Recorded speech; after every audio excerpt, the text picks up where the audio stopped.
গাঁৱৰ ইতিমধ্যে নবীন কোঁৱৰ ইতিমধ্যে আমাৰ মাজৰ পৰা 26 জানুৱাৰীৰ দিনাখন এজন হুৰাহুক্ত লোকে গাড়ীয়ে মহতিয়াই নিয়ে আৰু থিতাতে তেখেতৰ মৃত্যু হয়।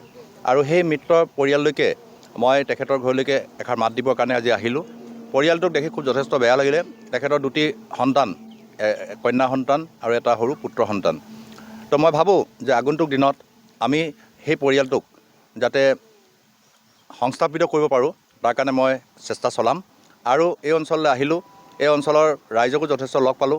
এই অঞ্চলৰ বহু জৰ্জৰিত কিছুমান সমস্যা আছিল, সেই সমস্যাখিনিৰ কথাও ৰাইজে ক'লে। নিশ্চিতভাৱে মই ফেব্ৰুৱাৰী মাহত, অহা মাহৰ ভিতৰত সেই যিকেইটা সমস্যা আছে সেই সমস্যাখিনি মই সমাধান কৰাৰ কাৰণে মই তেওঁলোকক আশ্বাস আৰু কথা দিছোঁ। আৰু এই পৰিয়ালটোক যাতে আমি আমাৰ অজয় গগৈও আছে, মই আছোঁ, স্থানীয় আমাৰ যিবিলাক তেনেকুৱা প্ৰাইভেট ছেক্টৰৰ ফেক্টৰীবিলাক আছে সেইবিলাকতো আমি সংস্থাপিত কৰিবৰ কাৰণে চাম। আৰু ভৱিষ্যতৰ দিনত ইয়াতে অংগনবাড়ী এটা কৰ্মী সহায়িকা পষ্টটো খালী হৈ আছে বুলি কৈছে, আৰু সেইটোতো আমি কেনেকৈ মুকৰল কৰিব পাৰোঁ তাৰ কাৰণে মই কথা পাতিম। আৰু মই ভাবোঁ যে পৰিয়ালটোক আমি উচিত ন্যায় দিব লাগে, পাব লাগে।